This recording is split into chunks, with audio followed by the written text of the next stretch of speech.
900 იქით ისტორიები. იყო და არა იყო რა. ღვთის უკეთესი რა იქნებოდა. იყო ერთი სამეფო, ალდორინი, რომელსაც ყოვლის შემძლე ხელმწიფე განაგებდა. ამ ხელმწიფეს ყავდა ორი ვაჟი, ორივე კარგი და მამაცი ვაჟკაცი, მაგრამ უფროსი, უკეთესი რაინდი იყო. მეფის გარდაცვალების შემდეგ ამ სამეფოში უფროსი ვაჟი, რიარი გამეფდა და მას სამართლიანადაც განაგებდა. ერთი წლის შემდეგ უმცროსმა ვაჟმა, რანიმ შეირთო ცოლი და სოლარინდა სამეფოს შეუდარებელი ხელმწიფე გახდა. ორივე ძმა სამართლიანად მართავდნენ სამეფოებს 20 წლის განმავლობაში, სანამ უფროს ძმას არ მოენატრა უმცროსი. მეფემ ძმასთან ვეზირი გაგზავნა. ვეზირმა ბევრი იარა თუ ცოტა იარა, მივიდა სოლარინდა სამეფოში და ხელმწიფეს ამ ცნო მისვლის მიზეზი. მეფე რანი მეორე დღესვე გაემგზავრა ძმის სამეფოსკენ.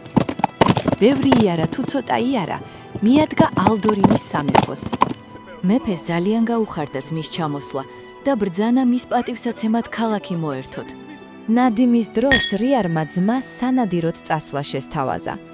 მწად სანადიროდ და მხეცების დასაჭერად წამომყვე. ვნახოთ ერთი რა ვაჟკაცი ხარ. ძმამ უარი უთხრა. მგზავრობამ დამღალა. რამოდენიმე დღე დავისვენებ და შემდეგ აუცილებლად წამოვალ. ალიონზე მეფე რიარი სანადიროდ თავისი ამალით წავიდა. ხელმწიფის სასახლის ზოგი სარკმელი მის ბაღნარს გადახურებდა. მეფე რანიმ სარკმელში გადაიხედა და დაინახა, რომ გაიღო სასახლის კარიბჭე. გამოვიდნენ მსახურები და მათ შორის იყო მშვენიერი დედოფალიც. ის შადრევანთან მივიდა და იქ მყოფ ვიღაც კაცს დიდი სიყვარულით, ღიმილიანი სახით დაუწყო საუბარი. საღამო ხანს მეფე რიარი ნადირობიდან დაბრუნდა.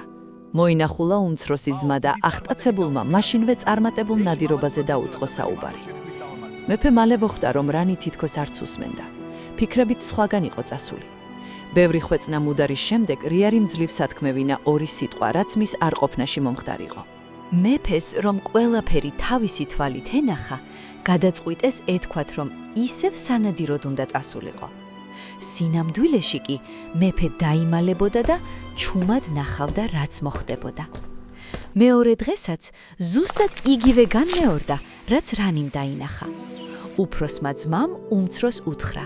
წავიდეთ და ვნახოთ, სხვასაც თუ გადახდენია ასეთი რამ. თუ არა და სიკვდილი გვერჩიოს ასეთ სიცოცხლეს. ძმები სასახლიდან საიდუმლო კარით გავიდნენ და ქსას გაუდგნენ. ბევრი იარეს თუ ცოტა იარეს. იარეს მრავალი დღე და მრავალი ღამე.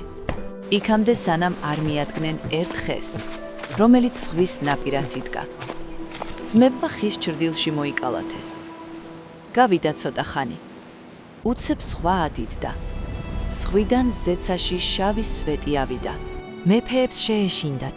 ხე მაღალი იყო და ამიტომ მის კენწეროზე აძვრნენ.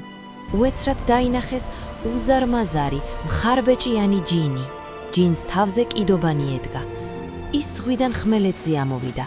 ხესთან მივიდა, დაჯდა ხის ძირას, გააღო კიდობანი და კიდობანიდან ამოიღო ზარდახშა. ისიც გააღო და იქიდან ამოვიდა მშვენიერი ქალი, კაშკაშა მზესავით ბრწყინვალე. ჯინმა შეხედა ქალს და უთხრა. ნებიერთა ქალბატონო, ჩემგან შენი ქორწინების ღამეს მოტაცებულო, მინდა რომ ცოტა წავთვლიმო. ჯინმა ქალს კალთაში თავი ჩაუდო და დაიძინა. ქალმა ახედა ხის კენწეროს და დაინახა მეფეები. ქალმა ჯინის თავს მუხლები გამოაცალა.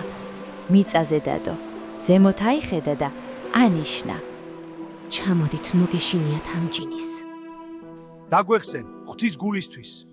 ჩამოდით, თორემ გავახვიწებ ამ ჯინს და საზარელი სიკვდილით მოგკლავთ. ძმები შეშინდნენ და ჩამოვიდნენ. ქალმა ჯიბიდან ქისა ამოიღო. ქისიდან კი ყელსაბამი, რომელზეც 570 ბეჭედი იყო ასხმული.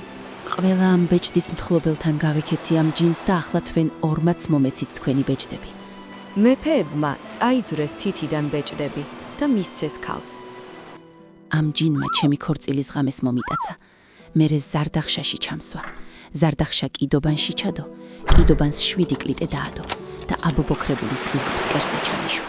მან რა იცოდა, რომ ქალმა თუ რამე მოინდომა, იმას წინ ვერაფერი დაუდგება. მეფეებმა მოისმინეს ქალის სიტყვები და ძალიან გაუკვირდათ.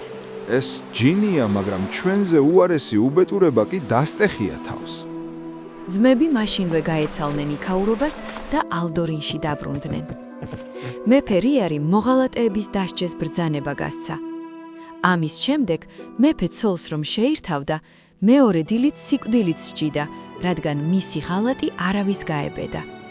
ასე გრძელდებოდა ეს ამბავი 3 წელიწადს. ხალხმა შფოთვა დაიწყო. კალწულები გადახიზნეს და იმ ქალაქში გასათხოვარი ქალი აღარ დარჩა. ერთხელ მეფემ ვეზირს უბრძანა: "ქალწული მომგვარეო." წავიდა ვეზირი. ბევრი ეძება, მაგრამ ვერავინ იპოვა. გაემართა შინისაკენ დაღონებული, ჭმუნვარე და შეშფოთებული.